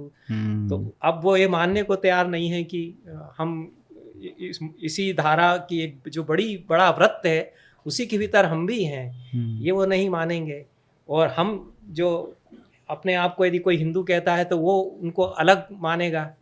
तो ये तो बड़ा, हमारे यहाँ तो हमारे 10वीं 11वीं शताब्दी तक बुद्ध को भी विष्णु का अवतार उन्होंने माना, उन्होंने कहा कि ये भी हमारे ही हैं। महावीर को भी स्वीकार किया, और उन लोगों ने हमारी परंपरा को स्वीकार किया कि हम सब इसी बृहद धर्म के भीतर ही तो हम लोग हैं। भारत की धरती पर जो भी सत्य का आचरण कर रहा है वो अपने अपने धर्म का पालन करते हुए उस बड़े धर्म से जुड़ा हुआ है। तो यही हमारी पहचान होनी चाहिए थी। लेकिन वो पहचान कुछ तो मध्यकाल में जो विदेशियों के आक्रमण के कारण, और उनकी एक बड़ी संस्कृति थी इस्लाम की भी, कट्टर होने के कारण हो, उनकी एक तंत्रीय पद्धति के कारण, तो उन्होंने देखा कि ये लोग एका बहुत इनमें हो जाता है, और कितने ताकतवर ये उसके कारण हो गए हैं। तो उनसे जूझने में हम कमजोर पड़ गए उस दृष्टि से, उसके कारण हम में रिजिडिटी आई। फिर अंग्रेज आए, तो उन्होंने तो पूरा हमारा दिमाग ही बदल दिया, अपनी सारी शिक्षा पद्धति से बहुत सारी अवधारणाएं अपनी लागू करके। सॉफ्टवेयर चेंज हो गया। अब ये समस्या हो गई है कि कुछ बुद्धिजीवी लोग कहते भी हैं तो उनको मान लिया जाता है कि बुद्धिजीवी लोग भटके हुए बुद्धिजीवी हैं और ये तो धार्मिक हो ही नहीं सकते हैं। या ये बोला जाता है कि उसके खिलाफ जो बोलते हैं कि ये तो रूढ़िवादी हैं, ये हमको पीछे ले जाना चाहते हैं, अंग्रेजों ने देखो कितना अच्छा शिक्षा दिया है, ये सब दिया, ये वापस हमको वहाँ पे ले जाना चाहते हैं गुरुकुलों में, और ये सब बोला जाता है। हाँ, तो ये इस तरह की समस्याएं हैं, इनको खुले दिमाग से भी इन पर विचार होना चाहिए और जनता को जागृत किया जाना चाहिए। ये हम लोग आवाज़ उठाते हैं और यहाँ विमर्श करते हैं, बातचीत करते हैं, वो कहीं ना कहीं इसका असर तो होगा ही, धीरे धीरे होगा। संभावना बनी हुई है कि लोग जानें कि सच्चा धर्म क्या है। लेकिन जो धर्म की जो बात, जैसे हमने कहा कि वेदों में इस तरीके से धर्म, जैसे जैसे हमारे जो सनातन धर्म के जो क्या ये जब वेद होंगे, जब लिखे होंगे, तो वो नेचर का उस पर बहुत, प्रकृति ही वहाँ पे सर्वोपरि है। जैसे जैसे हम बढ़ते हैं तो समाज की बातें शुरू होती हैं, और जहाँ तक हम महाभारत में जब आ जाते हैं तो वहाँ पे एक गोल्डन जो पीरियड है समाज में चिंता करने का, चिंतन करने का, वो वहाँ पे निखर के आता है। धर्म के जो समझ है उसमें भी, तो वो और सूक्ष्म होते होते वहाँ पे प्रखरता जो निकल के आती है महाभारत में धर्म की, वो बहुत ही अलग है। तो इसीलिए मैं धर्म का महाभारत में क्या, आपकी क्या समझ है? आपने ठीक कहा, क्योंकि हम लोग इधर उधर की बहुत बातें करते हैं। वो तो बात तो असल में महाभारत पर ही करना चाहिए थी, क्योंकि हमारे यहाँ पूरे बड़े बड़े आचार्यों ने ये बात बार बार कही है कि धर्म का सबसे बड़ा डिस्कोर्स हमारे यहाँ क्या है कि महाभारत है। धर्म को बताने वाला सबसे बड़ा ग्रंथ क्या है? महाभारत है। ये धर्म का हमारे यहाँ प्रामाणिक विवेचन करने वाला ग्रंथ महाभारत माना गया। तो उसमें धर्म के कितने कितने झगड़े धर्म के नाम पर होते हैं ये भी बताया महाभारत में, और कितनी जटिल समस्याएं धर्म के नाम पर आती हैं ये भी। इतना मेटा डिस्कोर्स धर्म के नाम पर और कहीं नहीं मिलेगा। क्या क्या समस्याएं धर्म, जो हम आज बात कर रहे हैं कि बच्चों की परीक्षा में यदि हानि हो रही थी धर्म कैसे होगा, इस तरह के सवाल महाभारत में खूब बार बार उठाए गए कि बड़े धर्म की क्षति हो रही है। वहाँ ये होता है कि अर्जुन ने प्रतिज्ञा की थी कि मेरे लिए ये कोई कहेगा कि तुम्हारा गांडीव धारण करना बेकार है, इसको तो किसी को दे दो, तो मैं उसकी हत्या, उसका वध कर दूंगा मैं। और ये हुआ, महाभारत की लड़ाई चल रही थी, विकट संग्राम 16वें दिन, 18 दिन तो संग्राम ही चला है, 16वें दिन कर्ण ने ऐसा जबरदस्त युद्ध किया है पूरा। उसने 15 दिन जैसी लड़ाई नहीं हुई, ऐसा लगा कि सारी कौरव सेना को, ये पांडव सेना को तहस नहस कर देगा। और चारों पांडव उसके सामने टिक नहीं पा रहे थे। वो तो उसने मार नहीं डाला उसने, क्योंकि कुंती को वचन दिया था कि 4 पांडवों को तो छोड़ दूंगा, अर्जुन सामने आएगा तो नहीं छोड़ूंगा। कुंती कहने गई कर्ण से कि तुम तो मेरे बेटे हो, वो तुम्हारे भाई हैं, तुम चले जाओ उनके पास, वो तुम्हारे पैर छुएंगे और कहेंगे कि आप हमारे बड़े भाई हैं। उसने कहा हाँ मान लिया, लेकिन आपने तो मुझे पैदा होते ही दूर कर दिया था, जिसने मेरा दोस्त है दुर्योधन, मैं तो उसके लिए लड़ूंगा। अब आप कहने आई हैं तो, लेकिन आप माँ हैं, आप कह रही हैं। कुंती ने कहा कम से कम 5 पुत्र तो रहेंगे, 5 को बचा दो। तो उसने कहा कि 5 रहेंगे, लेकिन या मैं रहूंगा या अर्जुन रहेगा, 4 को छोड़ दूंगा मैं। तो 4 को छोड़ता गया, उसने सबको परास्त कर दिया था। भीम इतने महाबली थे, वो भी परास्त हो गए थे उसके सामने। तो युधिष्ठिर को उसने ऐसा घायल कर दिया बुरी तरह, क्षत विक्षत उनके रोम रोम में बींध दिया उसने। वो खूब हंसी भी उड़ाई उसने कि आप घर में बैठिए, आप हवन वन कीजिए, आपकी बस की नहीं लड़ाई। उसको इतना डिमोरलाइज भी किया और उनको भागना पड़ा संग्राम से। 16वें दिन ये हुआ, तो शिविर में जाके उनका बिस्तर पर लेटे उनका उपचार हो रहा है। भीमसेन और अर्जुन को चिंता है कि हमारे बड़े भाई चले गए, उनके लिए तो सब लड़ाई हो रही है। तो भीमसेन अर्जुन से उन्होंने कहा कि तुम जाके बड़े भाई को दिखाओ पहले, क्योंकि बचेंगे कि नहीं, मुझे बड़ी चिंता हो रही है। अर्जुन ने कहा कि नहीं आप जाइए, मैं संभालता हूँ, मैं कर्ण के सामने तो मुझे जाना ही है। भीमसेन बड़े भाई हैं, बड़े अभिभावक हैं, उन्होंने कहा नहीं तुम जाओ, मैं रोके रहूँगा, कर्ण को भी सबको मैं रोक लूँगा, मेरा विश्वास करो। तो अर्जुन चले गए। अब युधिष्ठिर ने देखा कि अर्जुन और कृष्ण आ रहे हैं, तो उनको बड़ा लगा कि ये तो कर्ण को मार करके आ रहे हैं, और बड़े उनको दर्द था कि कर्ण ने मेरा अपमान भी किया और क्षत विक्षत तो मेरा पोर पोर बींद डाला। तो बड़े खुश होकर उन्होंने पूछा, बड़ा लंबा सवाल उन्होंने किया कि बताओ कैसे मारा तुमने उस कर्ण को, कैसे ध्वस्त कर दिया उसने, मेरे साथ क्या क्या नहीं किया, देखो लंबा सवाल उसमें है। अब अर्जुन ने धीरे से बताया कि नहीं, मैं तो आपको देखने चला आया बड़े भैया, मैं जाकर के फिर युद्ध करूंगा ही, लेकिन चिंता हो रही थी हम लोगों को कि आप इतने घायल हो गए हैं, तो आपका ठीक है, अब आपका उपचार हो रहा है, मैं भी जाता हूँ। तो उनको एकदम से गुस्सा आ गया है कि मैंने तो सोचा था कि तुम उसको मार के आ रहे हो, क्या फायदा तुम्हारे गांडीव का, इसको किसी को दे दो। जैसे ही उन्होंने ये कहा तो अर्जुन को अपनी प्रतिज्ञा याद आई, उसने तलवार खींची और उनके मारने को तैयार हो गया। तो उसने कहा, हाथ पकड़ के कृष्ण ने कहा कि ये क्या कर रहे हो? उसने कहा हमने प्रतिज्ञा की थी कि जो ये कहेगा कि तुम अपना गांडीव किसी को दे दो, उसको मार डालेंगे हम, तो चाहे बड़े भाई हों चाहे जो, हम तो अपने सत्य पर अड़िग हैं। उसने तो कृष्ण ने कहा कि तुम ये नहीं समझ रहे हो कि तुम्हारा सत्य जो है वो बड़े धर्म के आड़े आ रहा है, और क्या इससे हो जाएगा अनर्थ, ये तुम नहीं सोच रहे हो, ये तुम्हारा सत्य है। तुम्हारा सत्य किसी बड़े धर्म के आड़े ना आए। उसके बाद उसको बहुत उन्होंने प्रेम से समझाया, कई कथाएं बताई, वो मैंने अलग कहा है कहीं।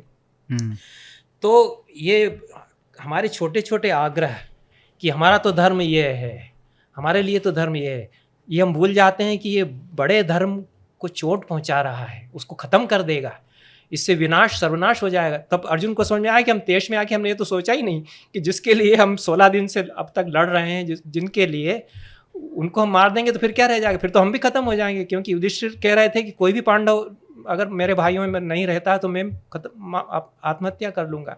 ये लोग कह रहे थे कि बड़े भाई यदि नहीं रहेंगे तो हम खत्म हो जाएंगे।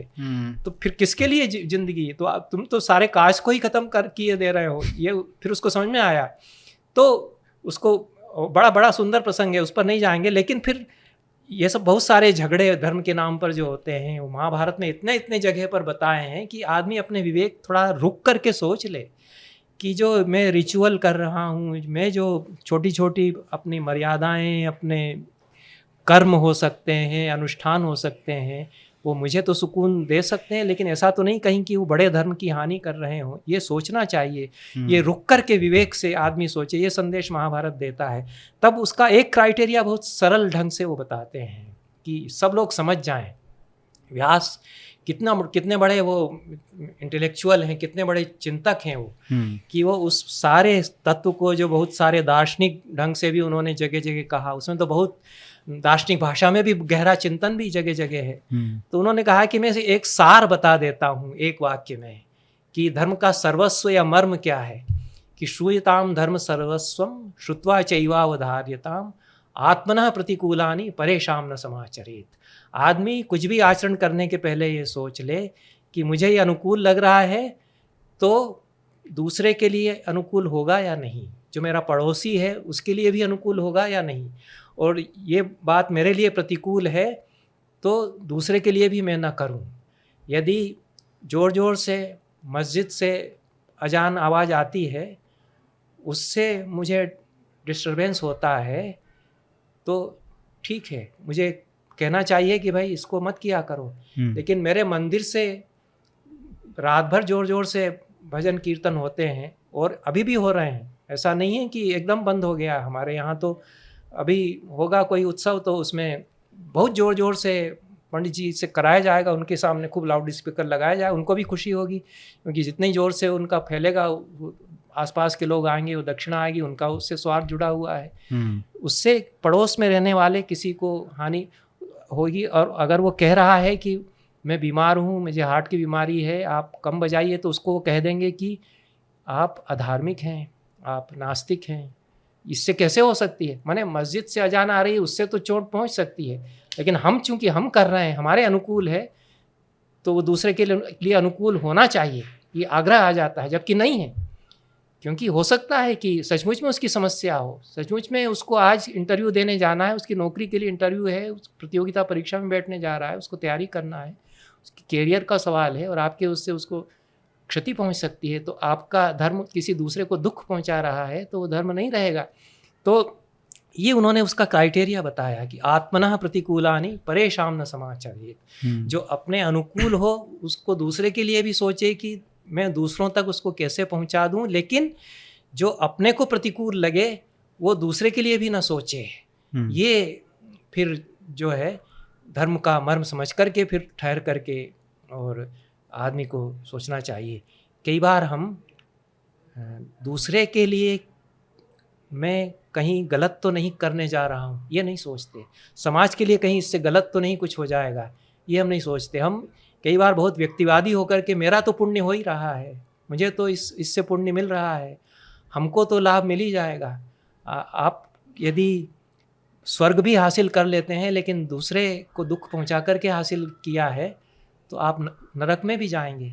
ये भी महाभारत बताता है कि दूसरे को दुख यदि पहुंचाया है और हजारों यज्ञ भी किए हैं लेकिन दूसरे को दुख कहीं पहुंचाया है तो उसके कारण नरक में तो जाना ही पड़ेगा। तो युधिष्ठिर को भी नरक में जाना पड़ा था जो इतने बड़े धर्मात्मा थे। तो महाभारत में ये इस बात जब रणभूमि में भी जब मतलब मुझे नहीं पता ये उसमें रामधारी सिंह दिनकर जी की जो कविता है कुरुक्षेत्र, उसमें कुरुक्षेत्र में नहीं रश्मि रथी में है ये, वो कर्ण पर है उनका। जब वो कहते हैं कि जब कर्ण को मारने की बात आती है तो वो पूछते हैं, अर्जुन पूछता है कि क्या ये धर्म होगा, तो वो एक इतनी सुंदर लाइनें हैं कि धर्म को तू क्या जानता है, जो मैं कहता हूँ उसको मान वही धर्म है। वहाँ कृष्ण है। हाँ, श्री कृष्ण जो कह रहे हैं वो कितने अच्छे से कि ये इन सब चक्करों में पड़ेगा तो धर्म की हानि होगी, क्योंकि वहाँ पे भी वो उसको यही समझाना चाह रहे हैं कि जो बड़ा धर्म है, जो युद्ध जीतने का है, पराजित करने का है, उसको मारने का वो उससे हानि नहीं होगी। हाँ, उसमें यह है कि हमारे आचार्यों ने कहा कि श्री कृष्ण वहाँ सनातन तत्व के प्रतीक है, जो सनातन धर्म है उसके प्रतीक है। तो वो सनातन धर्म की आवाज़ है, वो जो कह रहे हैं वो एक तरह से प्रतीक हो जाता है जो कुछ वो कह रहे हैं। तो सनातन धर्म जो बड़ा धर्म जिसको कहा उन्होंने, जिसको रित कहा, वो एक तरह से पुकारता है ऐसे अवसरों पर। वहाँ इसलिए ज़रूरी हो जाता है कि जिस प्रयोजन के लिए आपने इतना युद्ध किया वो डिफीट हो जाता है अगर आप इस समय नहीं करते हैं। एक छोटा सा पाप हो जाएगा, उससे छोटा सा अधर्म हो जाएगा कि वो तो बेचारा अपने जो रथ का पहिया धंस गया है उसको निकाल रहा है, वो कह रहा थोड़ी देर रुक जाओ, मैं इसको खींच कर निकाल लूँ तब मैं। और ये कृष्ण जानते हैं कि कर्ण भारी है, कर्ण ज़्यादा बड़ा योद्धा है अर्जुन से, क्योंकि उसने जिस तरह से अस्त्र विद्या सीखी थी वो भारी ही पड़ रहा था। लेकिन उसके साथ तो शाप लग गया था कि उसका रथ का पहिया धंस जाएगा, उसके कवच कुंडल चले गए थे, उसको परशुराम ने भी शाप दे दिया, उसके बावजूद वो भारी पड़ रहा था। तो अंतिम मौका यही था कि उसका पहिया धंस गया। उसने कहा कि देखो अर्जुन, तुम भी धर्म समझते हो, मैं निहत्था हूँ, मैं इसको निकाल रहा हूँ, अब तुम वार मत करना। तो अर्जुन रुक गए धर्म का विचार करके कि अब नहीं मारेंगे। अब वो ये संभावना थी कि वो निकाल लेता, फिर से खड़ा हो जाता तो कहीं भारी ना पड़ जाए वो। तो कृष्ण इस बात को समझ रहे थे। तो एक तरफ पूरा अधर्म का शासन है, अन्याय का शासन है, उसको ख़त्म करने के लिए छोटा सा यदि अधर्म कर रहे हैं तो वो बड़े धर्म के अनुकूल है, इसलिए वो वहाँ वो अधर्म नहीं हुआ। और जहाँ कोई बड़े धर्म के प्रतिकूल जाता है, मान लीजिए कि यज्ञों में बलि होती थी, अब मुझे लगता है कि पशुओं की संख्या बहुत ज़्यादा है, जो हमारा वैदिक काल है उसमें जंगल बहुत ज़्यादा हैं, पशु बहुत ज़्यादा हैं, हिंसक पशु भी बहुत ज़्यादा हैं, तो वहाँ वो पर्यावरण को क्षति नहीं पहुँचाती है। अब जब बुद्ध का समय आ गया तो उन्होंने देखा कि इससे तो पर्यावरण को क्षति पहुँच सकती है। आप हजारों पशुओं की बलि दे देते हैं किसी यज्ञ में, या इस तरह के भी यज्ञ होते ही थे, तो उससे तो ये पशुओं की संख्या कम हो जाएगी। अब जब तक संख्या ज़्यादा है तो बैलेंस उससे होता है हमारे किसी अनुष्ठान से, तब तो धर्म का अंग बन सकता है। जो पर्यावरण है उसको क्षति पहुंचाए बिना यदि हम कोई अनुष्ठान कर रहे हैं बल्कि उसका बैलेंस कर रहे हैं, तब तो वो धर्म का अंग हो जाएगा। वो वही अनुष्ठान आगे चल कर के उस बैलेंस को खराब करता, बिगाड़ता है, तो वो धर्म नहीं रह जाएगा। इसीलिए हमारे यहाँ माना गया है कि वैदिक धर्म था जिसमें कि बड़े बड़े यज्ञ होते थे, उसके बाद पौराणिक धर्म आ गया। यज्ञ मंडप था, उसकी जो अच्छी बातें थी वो मंदिर में आ गई। वो सब बहुत बड़ा कर्मकांड, पशु बलि, वो सब न होकर के आप ईश्वर की मूर्ति के सामने बैठिए, आप सच्चे मन से आराधना कर लीजिए, वो आ गया। तो हम पैरेलल व्यवस्थाएं बनाते हैं। जब धर्म के नाम पर ऑर्गेनाइजेशन होता है और आडंबर होता है, उसको बड़े धर्म की क्षति पहुंचाई जाने लगती है अनुष्ठानों के द्वारा। तो वैकल्पिक व्यवस्था, यही वैरायटी जिसकी हम बात कर रहे हैं कि हमारे यहाँ बहुलता कितनी है, कितने तरह के धर्म। जब धर्म के नाम पर अधर्म होने लगे तो हमारे यहाँ हमारे विचारक, चिंतक, ज्ञानी, संत लोग खोज करके लाते हैं कि फिर ये पौराणिक धर्म है। उस पौराणिक धर्म में भी बहुत ज़्यादा जब आडंबर होने लगता है तो फिर और भी अन्य प्रकार के धर्म आ जाते हैं। वो निर्गुण उपासना भी हो सकती है, संत आ जाते हैं हमारे। तो हमारे ये जो आचार विचार की दृष्टि से, अनुष्ठान की दृष्टि से तो धर्म विकसित होता रहा, उसमें नए नए पंथ भी आते रहे, और जो एक शाश्वत तत्व है वो भी बना रहे, इसका भी ध्यान रखा जाता रहा। शाश्वत तत्व अहिंसा, सत्य, अस्तेय, ब्रह्म, ये जो तत्व हैं सभी धर्मों में होने चाहिए, ये हमारे विचारक कहते हैं। तो दोनों तरह से सोचा जाना चाहिए, और इसलिए उन्होंने ये कहा कि जो सरल ढंग से समझाना हो तो जो अपने लिए सुहाता है उसके लिए सोच ले कि दूसरे के लिए भी वो सुहाएगा, तब उसको करे। और जो अपने लिए बुरा लगता है वो सोचे कि दूसरे को कहीं उसी तरह से बुरा न लगे तो मैं उसके लिए न करूं। तो हमारे यहाँ बहुत दोहरे मानदंड इसके कारण होते हैं। हमारे पूरे जीवन में जो दोहरापन है, हम ये रुक कर के नहीं सोचते हैं। जैसे कि शादी करके हम लड़की को लेकर के आए, अब वो दूसरे के घर से आई है, तो उससे तो हमको अधिकार होता है कि मेरे लिए तू चाय बना करके ला। अगर वो बहुत पढ़ी लिखी है, सर्विस भी कर रही है तब भी, और वो आदमी आराम से बैठा हुआ है और वो ऑफिस से थकी मांदी आई कि अच्छा चाय बना करके लाना, तो यहाँ तक कि होता है कि वो बैठा हुआ है, कहना वो कप रखा है वहाँ उठा करके देना। तो एक पढ़ी लिखी अच्छी, तो वो ये नहीं सोचता है कि मैं प्रतिकूल आचरण कर रहा हूँ, और ये तो धर्म मतलब गृहस्थ का धर्म नहीं है। तो ये हमारा दोहरा मानदंड इसलिए है कि उसी आदमी की बहन जब जाएगी दूसरे आदमी से तो सोचेगा कि मेरी बहन के साथ ना कुछ ये करे, मेरी बहन को हुक्म ना दे, उस बहन पर बड़ा प्रेम है, मेरी छोटी बहनियाँ है वो, तो उसके साथ ना हो। दूसरे की बहन तुम्हारे यहाँ आई है, उसके साथ तुम जो कर रहे हो वही दूसरा आदमी तुम्हारी बहन के साथ कर रहा है। तो तुमने ये नहीं सोचा कि मैं प्रतिकूल आचरण ना करूँ जो किसी भाई को क्षति पहुंचा सकता है, नुकसान कर सकता है, दूसरा भी नहीं सोच रहा है। तो ये सब सारी विसंगतियाँ इस कारण हो रही हैं कि महाभारत ने जो बताया कि जो हमें अच्छा लग रहा है वो हम देखें कि दूसरों को भी उपलब्ध हो, दूसरों को अच्छा लगता है तो उसको हम दूसरों के लिए होने दें, और जो हमें बुरा लग रहा है हम देखें कि दूसरों के लिए भी हम ना करें। उसमें तो जो आपने जो पहली बार जो बताया कि भीष्म जो बताते हैं कि छोटा धर्म बड़ा धर्म, लेकिन वो तो सबसे बड़े शिकार थे इसके कि उन्होंने अपना जो छोटा धर्म था, कि जो प्रतिज्ञा थी, वो हठ धर्म जो था उनका, वहां पे वो अड़ गए और उसकी वजह से सारा का सारा सत्यानाश हुआ। हाँ, ये तो आप कह रहे हैं समस्या आती है महाभारत में। वो भीष्म कब कह रहे हैं जबकि वो शरशैया पर पड़े हुए हैं, उनको पूरा जीवन तस्वीर ज्ञान थोड़ा ज्यादा दिखाई दे रही है, और उस समय उपदेश देते हुए कह रहे हैं, तो वो बुद्धिजीवी बहुत बड़े हैं, महान ज्ञानी हैं। लेकिन कृष्ण जो कि वास्तव में सनातन धर्म के प्रतीक हैं, वो अपनी प्रतिज्ञा तोड़ देते हैं। अच्छा। और वो भीष्म के लिए तोड़ देते हैं। भीष्म ने प्रतिज्ञा क्या की कि मैं कृष्ण के हाथ में शस्त्र धारण करा दूंगा, ऐसे ही खेल। वो उनको बड़ा गर्व था कि मैं महारथी, कितना बड़ा योद्धा हूँ, और मेरे सामने कृष्ण जो हैं वो आ रहे हैं। तो उन्होंने कहा कि मैं प्रतिज्ञा करता हूँ कि मैं ऐसा तुमुल संग्राम करूंगा कि कृष्ण भी को भी हथियार उठाना, मैं उनको उस रूप में देखना चाहता हूँ, और मैं हथियार उनको उठाना पड़ेगा। तो अब वो एक तरह से कृष्ण की लीला भी मानी जाती है कि भीष्म उनके भक्त हैं, उनका मन रखने के लिए उन्होंने, कृष्ण ने प्रतिज्ञा की थी कि मैं कोई हथियार नहीं उठाऊंगा, मैं केवल तुम्हारा सारथी बन करके रहूंगा। क्योंकि बड़े भैया ने कहा है, बलराम ने कहा था कि तुम क्यों पढ़ रहे हो इस पचड़े में, भाइयों की लड़ाई है, मैं भी छोड़ करके जाता हूँ, नहीं तो मैं दुर्योधन की तरफ से लड़ता। दुर्योधन तो उनका बहुत प्रिय शिष्य था। तो कृष्ण ने समझाया कि आप दुर्योधन का पक्ष मत लीजिए, तो हम छोड़ के चले जाएंगे कि आप जाइए। तो तीर्थ यात्रा पर चले गए, ठीक है हम नहीं पढ़ेंगे, हम जा रहे हैं तीर्थ यात्रा पर। तो तुम क्यों पढ़ रहे हो पचड़े में? तो उन्होंने प्रतिज्ञा की कि मैं शस्त्र नहीं उठाऊंगा, मैं अर्जुन का सारथी बन रहूंगा। और भीष्म को बताया गया कि उन्होंने ऐसी प्रतिज्ञा की है, तो भीष्म ने प्रतिज्ञा कर ली कि मैं अपनी प्रतिज्ञा तोड़ दूंगा। तो उन्होंने बहुत भयंकर तुमुल ऐसा संग्राम किया कि अर्जुन भी असहाय हो गया उनके सामने। कृष्ण थोड़ा गुस्सा दिखाने लगे कि क्या कर रहे हो तुम, कुछ कर नहीं रहे हो, मैं बताता हूँ तुमको कैसे। तब उन्होंने एक रथ का पहिया पड़ा हुआ था, उसको उठा लिया और गुस्से में भर के भीष्म की तरफ दौड़े। उतना ही तो भीष्म ने फिर हाथ जोड़ के कहा बस यही मेरी प्रतिज्ञा पूरी हो गई, मैं यही तो चाहता था कि आप हथियार उठा लें, मैं आपका ये रूप देखना चाहता, जो कुछ भी है। लेकिन एक कृष्ण है जो कि भीष्म का मन रखने के लिए अपनी प्रतिज्ञा तोड़ देते हैं कि मैं शस्त्र नहीं उठाऊंगा।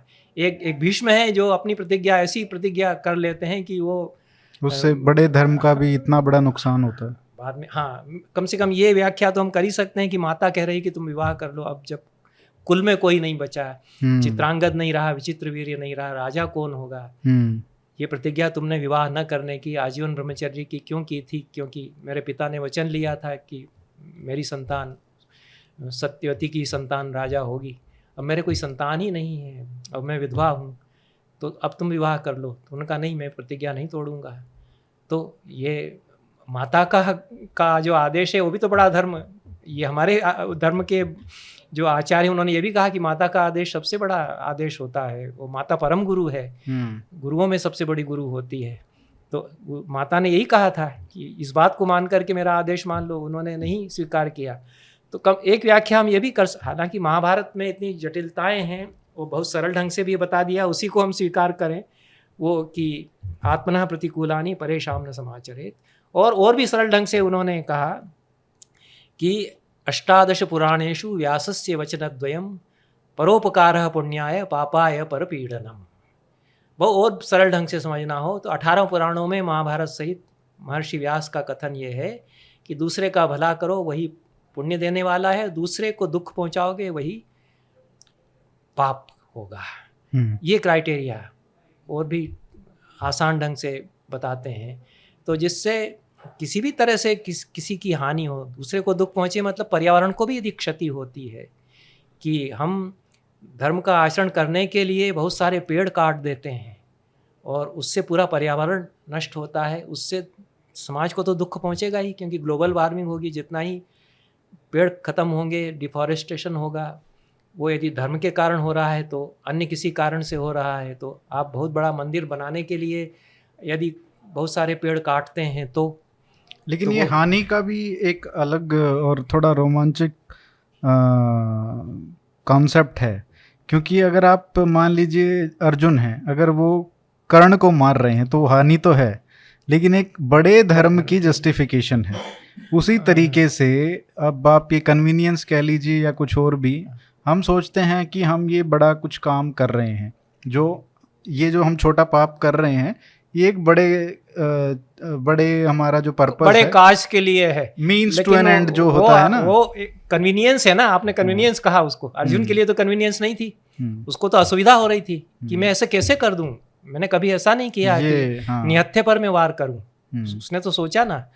तो अब हमारे लिए वो एक बहाना बन जाता है कि हम तो बड़े काज के लिए कर रहे हैं ना, कुछ लोगों को दुख पहुंचता है तो पहुंच जाए, पर्यावरण की क्षति हो रही है तो हो जाए, क्योंकि हम तो बहुत बड़े महत् कार्य के लिए कर रहे हैं ना। तो मेरे हिसाब से तो अधर्म होगा, क्योंकि वो आपके लिए बहाना है, उसके पीछे आपकी कोई राजनीति हो सकती है, आप सत्ता के लिए कर रहे हैं, आप नेतागिरी के लिए कर सकते हैं। ये इस तरह से नहीं होता धर्म का पालन कि बहुत बड़ी बिल्डिंग बना करके पर्यावरण की क्षति करके हम कोई धर्म का पालन करा रहे हैं, तो वो सच्चा धर्म उससे नहीं हो जाएगा। हम उसको हमारे सुकून के लिए, अपनी सुविधा के लिए हम ये कहने लगते हैं। तो ये वहाँ पे जो धर्म संकट है वो नहीं होता है बहुत लोगों को, जो महाभारत में हमेशा ही महाभारत में ये आया ना कि अर्जुन को धर्म संकट का अनुभव होता है। हमको धर्म संकट न होकर के धर्म हमारे लिए बहाना बन जाता है।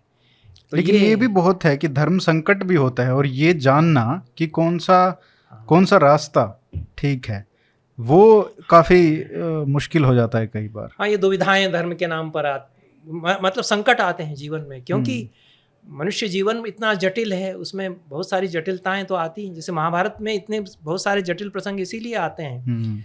तो वो अंत में यही कहते हैं कि भाई एक तो ये है कि फिर ये भी देखे कि महाजनों ये न गतस्स पंथा, बड़े बड़े लोग क्या करके गए ऐसे में, ये भी विचार कर ले। जो महापुरुष हैं उनके जीवन में भी तो ये संकट आए इस तरह के, उनका जीवन देखे। और कोई एक महापुरुष नहीं है, बहुत सारे महापुरुष हैं, उन सब पर विचार करे। तो मनुष्य का विवेक, गुरु का वचन हो सकता है, बड़े लोगों की सलाह, श्रुति उसको कहा उन्होंने कि बड़े बुजुर्ग लोगों से सलाह। जैसे वहाँ कृष्ण है, वो ज्ञानवृद्ध उनको कहा गया इसलिए कि वो परम ज्ञानी है, सनातन धर्म के सारा धर्म जानते हैं। तो अर्जुन के लिए तो वो है उपलब्ध, हमारे लिए उपलब्ध नहीं है। तो हमको कोशिश करना चाहिए कि बहुत बड़ा बुजुर्ग है, वो क्या हमको बता सकता है ऐसे धर्म संकट से उबारने के लिए। कोई टेक्स्ट हैं वो क्या हमको इस धर्म संकट से उबार सकते हैं। हमारे अंतरात्मा की आवाज़ है, वो भी तो हमने सुनना बंद कर दिया ना, हमने उसको दबा दिया बहुत शोर शराबे के भीतर। वो हमको धर्मस्य तत्वम निहितम गुहायाम, ये भी उन्होंने कहा कि अपने भीतर जो अंतरात्मा है वो गुहा है, उसमें झांक करके देखो कि तुम बहाना तो नहीं कोई अपना रहे हो धर्म के नाम पर कुछ करने के लिए, एक्सक्यूज तो नहीं बना रहे हो, सुविधा तो नहीं ढूंढ रहे हो उसमें अपनी कोई, और निहित स्वार्थ तो नहीं है तुम्हारा, उसको बता रहे हो बहुत महत् प्रयोजन हमारा उससे सिद्ध हो रहा है। तो ये सारी विकल्प आदमी को देते हुए उन्होंने ये उसको बहुत सरल ढंग से भी बताया, उसको मार्ग भी बताने की कोशिश की, और आदमी उससे अपना रास्ता खोजे और अपना सत्य भी खोजे और सच्चे धर्म पर चले। ये दिशा निर्देश ही दिया जा सकता है, और कि उसको कोई एक रूलिंग नहीं कर सकते हमेशा, हर स्थिति में कोई एक रूलिंग हम नहीं दे सकते, उससे तो अव्यवस्थाएं पैदा होंगी और अधर्म हो सकता है, ये है। तो इसलिए महाभारत उसमें चूंकि इतनी विविधताएं हैं, बहुत सारे उसमें डिस्कोर्सेज इस तरह के हैं कि ये किया जा सकता है लेकिन ये ना हो जाए, ये किया जा सकता है ये ना हो जाए, सब ऊंच नीच का विचार करके आचरण आदमी करे। तो एक बहुत हद तक ऐसा है कि अगर कोई पढ़ेगा स्वयं तो वो बहुत कुछ सीखेगा। हाँ, इसलिए महाभारत, अब मैं ये संदेश दे सकता हूँ कि मूल महाभारत पढ़िए। महाभारत तो के नाम पर प्रश्न आता है कि कौन सी पढ़ें? व्यास का जो महाभारत है संस्कृत में, उसका पढ़ें, उसका हिंदी अनुवाद पढ़ें, और उसको गीता प्रेस का हिंदी अनुवाद गीता प्रेस का ही मिलता है, और तो अच्छे हिंदी अनुवाद नहीं मिलते हैं बाकी तो। क्योंकि अब एक बात चल पड़ी है, एक ट्रेंड चल पड़ा है क्रिटिकल एडिशन का। तो वो उस पे आपके क्या विचार हैं? क्रिटिकल एडिशन से तो ज़्यादा अच्छा वही है जो गीता प्रेस का है, वो सुलभ है, अच्छा है, सुपाठ्य है। क्रिटिकल एडिशन तो अनुवाद सहित है नहीं, वो तो विद्वानों के लिए है। उसमें पुरानी पांडुलिपियों में ये प्रक्षिप्त पाठ मिलते हैं, सबकी सूचना है, उसके 40 खंड मोटे मोटे हैं, वो इतना विराट है। महाभारत कितना बड़ा था, उसमें भी कितनी विविधताएं हैं कि उसका दक्षिण में गया संस्करण, उसकी परंपरा बनी, बंगाल की तरफ गया, वो बंगाली संस्करण है, एक हमारा उत्तर की तरफ का संस्करण है, और उसको सबने अपनाया। तो सबने अपने अपने उसमें आचार विचार भी जोड़े, कुछ कहीं कहीं बीच बीच में तो उसमें प्रक्षिप्त होते गए।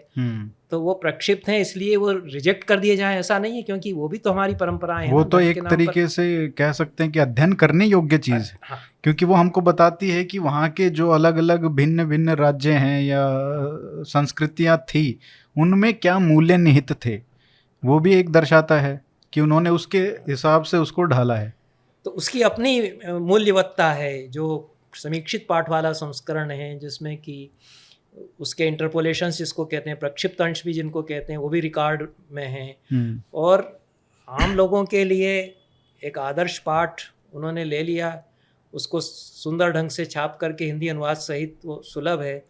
तो उसको कम से कम एक बार पढ़ लें और विचार उस पर करते रहें बराबर, क्योंकि महाभारत का संदेश यह है कि वो विवेक को विसार करके और अंधानुकरण करने लग जाओ, इसका विरोध महाभारत करता है। वो क्योंकि उससे ही अगर हम देखें, जो एक प्रतिज्ञा ले ली कि इसी से आगे कुछ सोचना ही नहीं है, वो फिर मतांध हो जाते हैं। मतांधता का विरोध महाभारत करता है। बिल्कुल। और करता क्या, दिखाता है आपको कि उसके कितने भयंकर परिणाम हो सकते हैं। ये आप ठीक कह रहे हैं।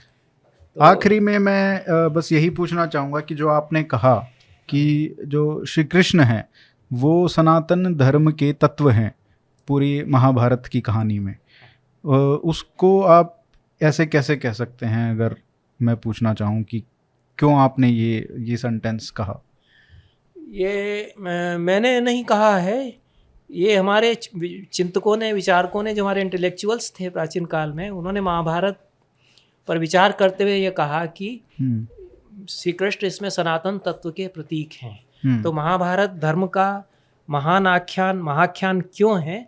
क्योंकि इसमें श्री कृष्ण विराजमान है, वो सनातन तत्व के प्रतीक हैं। और उन्होंने उदाहरण दिया, ये आचार्य आनंदवर्धन बहुत बड़े बुद्धिजीवी हैं, 9वीं शताब्दी के, जिन्होंने कि ध्वनि सिद्धांत दिया, काव्य चिंतन उनका।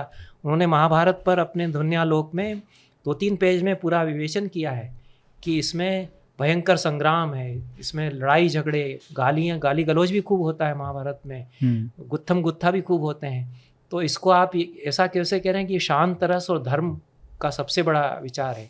इसको तो आप कहिए कि ये तो मारकाट का किस्सा है पूरा। जैसा हम्म। पश्चिम के लोग महाभारत को पढ़ते हैं तो वो तो यही कहते हैं कि इस मारकाट हुई, खत्म हो गया, क्या है इसमें।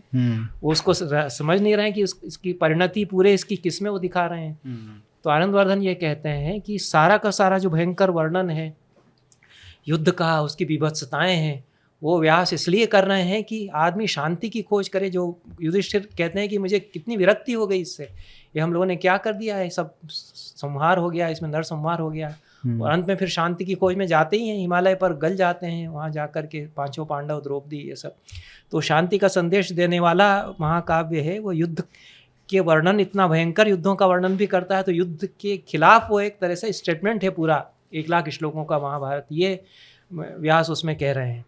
तो उसमें श्री कृष्ण के लिए व्यास ने स्वयं कहा कि भगवान वासुदेवोत्र कीर्ति, भगवान वासुदेवस्तु कीर्त्यतेत्र सनातना। ये पंक्ति उन्होंने महाभारत से उद्धृत की है। मैं उसमें क्रिटिकल एडिशन में नहीं ढूंढ पाया, लेकिन आनंदवर्धन ने 9वीं सेंचुरी में उद्धृत किया है कि व्यास ने तो स्वयं कहा महाभारत में ही कि इस महाभारत में सनातन तत्व के रूप में भगवान वासुदेव को हमने उपस्थित किया है। ये परंपरा हमारे यहाँ है, तो इसलिए हम उस परंपरा को मान लेते हैं, क्योंकि नहीं तो हम भटक जाएंगे। और क्योंकि श्री कृष्ण के भी फिर हम यदि बुद्धिजीवियों की तरह छिछालेदर करने लगेंगे तो उस बृहत्तर धर्म जिसके के प्रतीक हैं, कहीं फिर हम उसका हनन करेंगे, तो उसका तो हम हनन न होने दें। छोटे छोटे धर्म जो नुकसान पहुंचा सकते हैं उनकी हम समीक्षा कर रहे हैं। इसलिए श्री कृष्ण के बारे में यदि व्यास ने कह दिया तो हम ये मान करके चलते हैं कि वो एक सनातन तत्व जो है, जिसको रित कहा कि एक कॉस्मिक आर्डर है, उसको बताने वाले वो हैं। इसीलिए उनका एक विराट रूप 11वें अध्याय में गीता में बताया जाता है कि पूरा कॉस्मोस में वो फैला हुआ है, श्री कृष्ण का स्वरूप है। तो इतना इस संक्षेप में ये युधिष्ठिर जब को धर्मराज बोला जाता है, तो ये धर्म ग्रंथ है और उसमें भी धर्मराज जो हैं वो युधिष्ठिर को बोला गया है। हाँ, वो धर्म के अवतार उनको कहा गया। धर्म एक देवता हैं, उनके अवतार वो हैं। ये भी धर्मावतार भी उनको कहा गया, विदुर को भी धर्मावतार कहा गया है। पर ये लोग ज्ञानी हैं, ये धर्म की व्याख्या कर सकते हैं, लेकिन ये धर्ममय नहीं है, धर्म स्वरूप हो गए हों ऐसा नहीं है। वो अवतार भी यदि हैं वो डिस्कोर्स कर सकते हैं, व्याख्या। जैसे युधिष्ठिर के बारे में महाभारत में आता है कि उनको दुर्योधन ने बुलाया कि आइए आइए और थोड़ा ये जुआ हो जाए, कुछ खेलें। तो उन्होंने पूरा एक बढ़िया भाषण दिया कि जुए से क्या क्या बुराई होती है, नहीं खेलना चाहिए। तो फिर शकुनी ने उन्हें कहा कि हाँ वो सब ठीक है, आप अच्छा कह रहे हैं, लेकिन थोड़ी देर खेल लीजिए क्या। अच्छा, युधिष्ठिर को शौक व्यसन था उनका, वो एडिक्ट थे एक तरह से द्यूत। तो उन्होंने कहा कि हाँ ये भी तो एक धर्म है, कोई चुनौती दे तो उसको क्षत्रिय को स्वीकार करना चाहिए, द्यूत भी तो एक युद्ध है। तो मुझे चुनौती दी गई, ठीक है मैं स्वीकार करता हूँ। फिर ऐसा उनको नशा चढ़ा कि एक के बाद एक सब। तो ये एक कुतर्क है ना। हाँ, एक दृष्टि से तो ये कुतर्क है। वो द्रौपदी यही तो सवाल करती है कि अपनी पत्नी को दाव पर लगा देना ये क्या, कहाँ तक, तो इतना तक वो विवेक विसार देते हैं। तो युधिष्ठिर को तो हम नहीं, तो धर्म का ज्ञान जो है, ज्ञान होना है। जैसे भीष्म सबसे बड़े ज्ञानी, सबसे बड़े ज्ञानी, वो तो कृष्ण सारे पांडवों से कहते हैं कि वो सरसैया पर पड़े हुए हैं, कुछ ही महीने के लिए हैं, उनके पास जाकर के धर्म सब सीख लो। और राजनीति, प्रशासन, दंड नीति, सब सारे विषयों का, संसार के सारे विषयों का जितना ज्ञान भीष्म को है उतना किसी को हमारे बीच में नहीं है। उनसे जाकर के सीखो।